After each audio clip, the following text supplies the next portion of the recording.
Hello everyone. I hope कि आप सब ठीक होंगे। आज हम इस वीडियो में बात करने वाले हैं how to become station master कि स्टेशन मास्टर हम कैसे बन सकते हैं। स्टेशन मास्टर के लिए क्या सिलेक्शन प्रोसीजर होता है, स्टेशन मास्टर बनने के बाद क्या सैलरी होती है, और स्टेशन मास्टर बनने के बाद क्या जॉब ग्रोथ और प्रमोशन होता है। तो आइए इस वीडियो को शुरू करते हैं। अगर हम बात करें कि हम स्टेशन मास्टर कैसे बन सकते हैं, तो इसके लिए हमें एक एग्जाम देना होता है जो कि आरआरबी एनटीपीसी कंडक्ट करती है। अगर हम फॉर्म की बात करें कि इसका फॉर्म कब आता है इस एग्जाम का, तो ये मोस्टली इरेगुलरली बेसिस पे ही फॉर्म आता है। मतलब कि 3 से 4 साल में मोस्टली प्रोबेबल होता है कि एक बार इसका फॉर्म आएगा। कभी कभी हो सकता है कि 3 से 4 साल से भी ज्यादा का टाइम लग सकता है। अगर हम बात करें कि इसके फॉर्म को हम कैसे फिल कर सकते हैं, तो हम ऑनलाइन फॉर्म को फिल कर सकते हैं। इस फॉर्म को फिल करने का ऑफलाइन कोई भी तरीका नहीं होता है।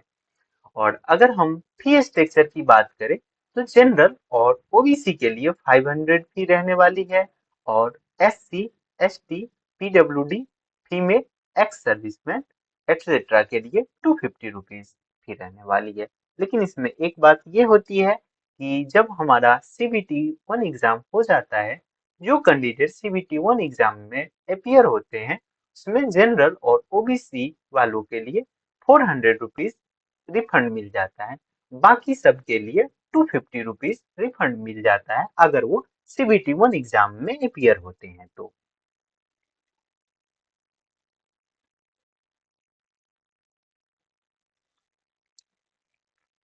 अगर हम बात करें एलिजिबिलिटी क्राइटेरिया की, तो इसमें ग्रेजुएट होना चाहिए जब नोटिफिकेशन आता है, तो मतलब जब नोटिफिकेशन रिलीज होता है उस डेट तक आपका ग्रेजुएशन फाइनल हो जाना चाहिए।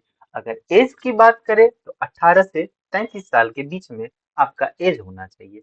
इसमें कुछ एज रिलैक्सेशन भी मिलता है, जैसे कि ओबीसी के वो 3 साल का, एससी एसटी को 5 साल का, पीडब्ल्यूडी को 10 साल का, और एक्स सर्विसमैन को 3 साल का एज रिलैक्सेशन मिलता है।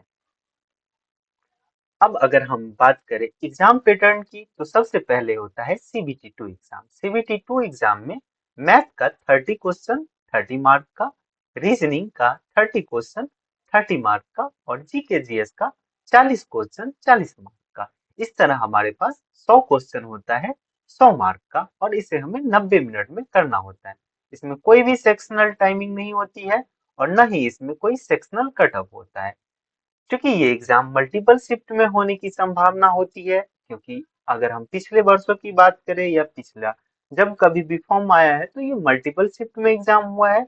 इसलिए अगर मल्टीपल शिफ्ट में एग्जाम होता है, तो इसमें नॉर्मलाइजेशन भी किया जाएगा।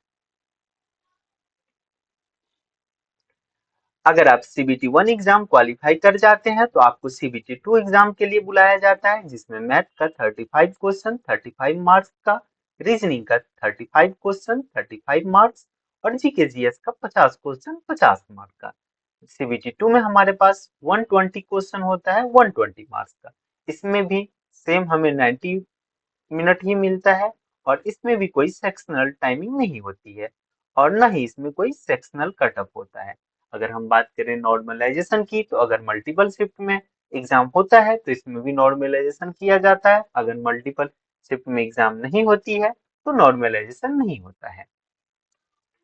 अगर आप सीबीटी 2 भी एग्जाम क्वालिफाई कर जाते हैं, तो आपको बुलाया जाता है सीबीटी 83 एग्जाम, जिसको कि हम साइको टेस्ट भी कहते हैं। इसमें हमारे पास सबसे पहला सेक्शन होता है जनरल इंटेलिजेंस टेस्ट का। इसमें सबसे पहले आपको 5 मिनट दिया जाता है इंस्ट्रक्शन को पढ़ने के लिए। उसके बाद 35 क्वेश्चन आपको 10 मिनट में करने होते हैं। फिर आपको 1 मिनट का ब्रेक मिल जाएगा। उसके बाद दूसरा सेक्शन होता है हमारे पास सेलेक्टिव टेस्ट का, जिसमें कि 5 मिनट अगेन आपको इंस्ट्रक्शन पढ़ने के लिए मिलता है। 8 मिनट में आपको 30 क्वेश्चन इसमें करना होता है। फिर आपको 1 मिनट का ब्रेक दिया जाएगा। उसके बाद आता है सेक्शन 3, जिसमें कि स्प्लिट टेस्ट होता है। स्प्लिट टेस्ट में भी आपको 5 मिनट दिया जाएगा इंस्ट्रक्शन पढ़ने के लिए, और 8 मिनट दिया जाएगा क्वेश्चन बनाने के लिए, जिसमें कि आपके पास 40 क्वेश्चन होता है। फिर 1 मिनट का ब्रेक दिया जाएगा। उसके बाद फिर अगेन आपके पास होता है चौथा सेक्शन, जो कि है इंफॉर्मेशन ऑर्डरिंग का। इसमें 10 मिनट आपको इंस्ट्रक्शन पढ़ने के लिए मिलता है और 10 मिनट क्वेश्चन बनाने के लिए, जिसमें कि आपको 25 क्वेश्चन बनाना होता है। फिर 1 मिनट का ब्रेक मिलता है। उसके बाद आता है सेक्शन 5। अगर सेक्शन 5 की बात करें तो इसमें 5 मिनट मिलता है आपको इंस्ट्रक्शन पढ़ने के लिए और पर्सनैलिटी टेस्ट के लिए आपको 12 मिनट मिलता है, जिसमें कि 35 क्वेश्चन करना होता है।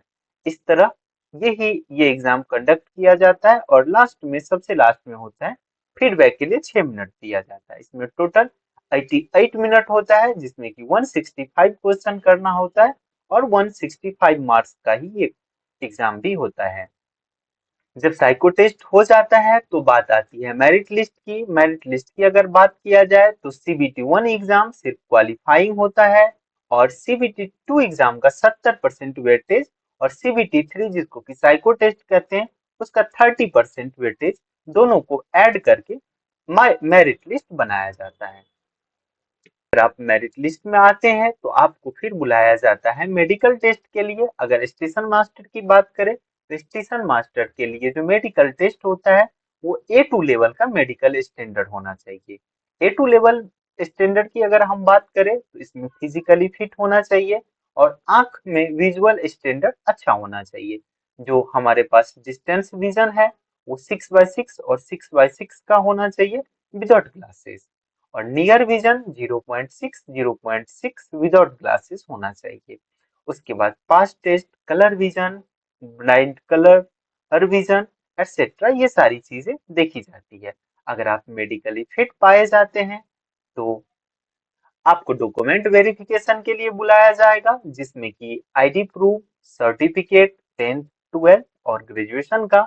और अगर आपने किसी अतिरिक्त कोटा का लाभ लिया है, कोई अतिरिक्त कोटा क्लेम किया है, तो उसके रिगार्डिंग आपको उसका सर्टिफिकेट प्रोड्यूस करना होगा at a document verification time. अगर आपका डॉक्यूमेंट सही पाया जाता है तो वेरी वेरी कॉन्ग्रेचुलेसन, आप इस जॉब के लिए सेलेक्ट हो गए हैं और आप कुछ दिनों के बाद आपके परमानेंट एड्रेस या करस्पॉन्डिंग एड्रेस पे ज्वाइनिंग लेटर भेज दिया जाता है।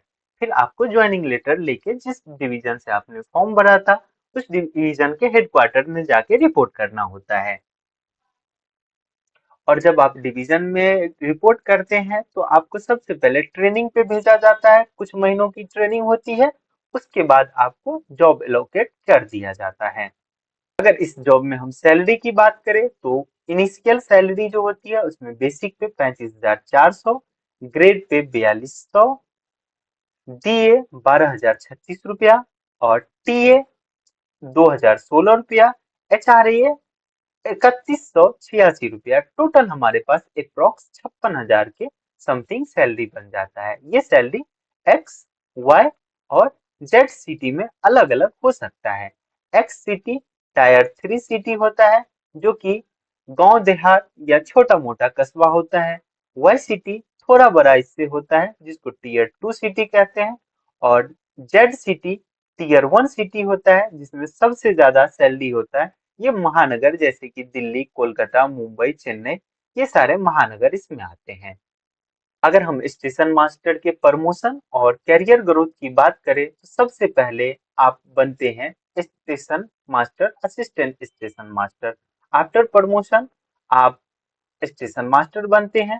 उसके 5 to 7 ईयर बाद आप स्टेशन सुपरिटेंडेंट बनते हैं। उसके 7 से 10 साल बाद आप असिस्टेंट ऑपरेशन मैनेजर बनते हैं और उसके 10 से 12 साल बाद आप डिविजनल ऑपरेटर मैनेजर बनते हैं। मैक्सिमम जो प्रमोशन होता है एक स्टेशन मास्टर का वो यहीं तक होता है। यहाँ आते आते आप रिटायर बन जाते हैं।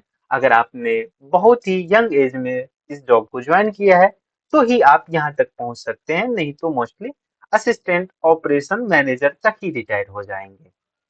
ये था all about station master, station master के बारे में सब कुछ। तो ये था स्टेशन मास्टर के बारे में सारी इंफॉर्मेशन। अगर आपको लगता है कि इसमें कुछ मैंने छोड़ दिया है तो आप उसे कमेंट सेक्शन में बता सकते हैं हमें। और अगर आप तरह का इंफॉर्मेटिव वीडियो पाने के लिए हमारे चैनल को जरूर और जरूर सब्सक्राइब कर ले। Thank you so much to watching this video. Bye bye and take care. See you once again in our next video.